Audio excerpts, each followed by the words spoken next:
Metro ఛార్జీలు పెరగబోతున్నాయట. Metro charges పెరగబోతున్నాయట. తక్కువలో తక్కువ ₹2, గరిష్టంగా ₹16 వరకు పెరగబోతున్నదట. అంటే 2 to 16 రూపీస్ వరకు డిస్టెన్స్ని బట్టి ఛార్జ్ పెరగబోతున్నది. కొత్త ధరలు 17వ తేదీ నుంచి అమల్లోకి రాబోతున్నాయి. ఇవాళ 16 అంటే రేపే కదా, రేపటి నుంచి అమల్లోకి రాబోతున్నాయి. మెట్రో రైల్ ఛార్జీలు పెంచడం ఇదే తొలిసారి.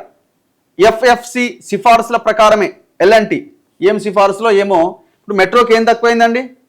మెట్రో ఖాళీగా పోతుందా? మెట్రో మీకు కనిపిస్తుందా? మెట్రో కావాల్సినంత జనాలు దాంట్లో ఎక్కుతున్నారు. నెంబర్ 1. నెంబర్ 2, ఎన్ని రకాల యాడ్స్ తీసుకోవాలో అన్ని రకాల యాడ్స్ తీసుకుంటుంది. మీకు గోడలకు యాడ్సే, అవన్నీ లాలీపాప్స్ ఏమంటారు కదా, అవి యాడ్సే. ఇంకా మీరు ఆ మెట్రోకి సంబంధించిన స్టేషన్లకు కూడా కంపెనీల పేర్లు పెట్టుకుంటున్నారు. ఎల్బీ నగర్, వాసవి ఎల్బీ నగర్ అని పేరు పెట్టిరు. గిడ మూసాపేట్ స్టేషన్కి ఫ్రీడమ్ ఆయిల్ మూసాపేట్ అని పెట్టిరు. డబ్బులే అన్నీ. వాళ్ళు డబ్బులు ఇస్తారు, వాళ్ళు కమర్షియల్గా దాన్ని డబ్బులు తీసుకొని ఆ పేరు పెడతారు. ఇవన్నీ డబ్బులే. మరి మళ్ళీ ఛార్జీలు పెంచుతుండట. ఏమనంటే ఇదే తొలిసారి అంటారు, ఫస్ట్ టైం అంటారు. హైదరాబాద్లో మెట్రో రైల్ టికెట్ ఛార్జీలు పెంచారు. ఫేర్ ఫిక్సేషన్ కమిటీ ఎఫ్ఎఫ్సి సిఫార్సుల ప్రకారం కనిష్టంగా ₹2, గరిష్టంగా ₹16 వరకు ఛార్జీలు పెంచామని ఎల్ఎన్టీ సంస్థ గురువారం తెలిపింది. పెరిగిన ఛార్జీలు రేపటి నుంచి అమల్లోకి వస్తాయి. మెట్రో రైలు అందుబాటులోకి వచ్చాక టికెట్ ధరలు పెంచడం ఇదే తొలిసారి. కరోనా అప్పుడు మెట్రో ఆదాయం భారీగా పడిపోయింది. ఆ తర్వాత మహాలక్ష్మి పథకం పేరిట రాష్ట్ర ప్రభుత్వం ఆర్టీసీ బస్సుల్లో మహిళలకు ఉచిత ప్రయాణం కల్పనతో మెట్రో ఆదాయం పైన ప్రభావం చూపెడుతోంది. రోజుకి ₹1 కోటి పైగా నష్టాలతో మెట్రో నడుపుతున్నాం. అయితే టికెట్ ధరల సవరణ పైన ఎల్ఎన్టీ, మెట్రో, అప్పటి బీఆర్ఎస్ ప్రభుత్వం విజ్ఞప్తి మేరకు కేంద్రం 2022 సెప్టెంబర్ 5వ తేదీన ఈ ఫేర్ ఫిక్సేషన్ కమిటీని నియమించింది.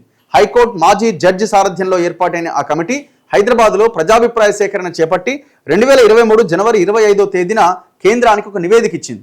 అదే నెలలో రాష్ట్రంలో ఎన్నికల వాతావరణం మొదలవడంతో ఛార్జీల పెంపు అంశం మరుగున పడింది. ఛార్జీల పెంపునకు ఎల్ఎన్టీ, మెట్రో అధికారులు ఏడాదిన్నరగా ప్రయత్నిస్తున్న ప్రభుత్వం ఆ ప్రతిపాదన పక్కన పెడుతూ వస్తోంది. చివరికి నాటి ఎఫ్ఎఫ్సి కమిటీ సిఫారసుల మేరకే ఇప్పుడు ఛార్జీలు సవరించారు. ఇప్పుడు 0 నుంచి 2 కిలోమీటర్ల దూరం ఉంటే కొత్త ఛార్జీ ₹12.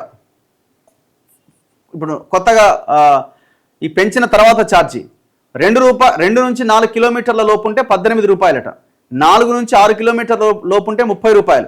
6 నుంచి 9 కిలోమీటర్ల లోపు ఉంటే ₹40. 9 నుంచి 12 కిలోమీటర్లు అయితే ₹50. 12 నుంచి 15 కిలోమీటర్లు అయితే 55. 15 నుంచి 18 అయితే 60. 18 నుంచి 21 కిలోమీటర్లు అయితే ₹66. 21 నుంచి 24 కిలోమీటర్లు అయితే 70. 24 పైన ₹75. అంటే ఇప్పుడు నాగోల్ ఎక్కి మనం హైటెక్ సిటీ రాయదుర్గంలో దిగాలంటే ₹75 అయితే అన్నట్టు, అంతేనా? ఇంతకుముందు ఎంత ఉండినా మరి? ఇంతకుముందు ఎంత ఉండే? ₹60 ఉండే కావచ్చు మ్యాక్సిమం. అప్పుడు 60 అనుకుంటా నాకు తెలిసి.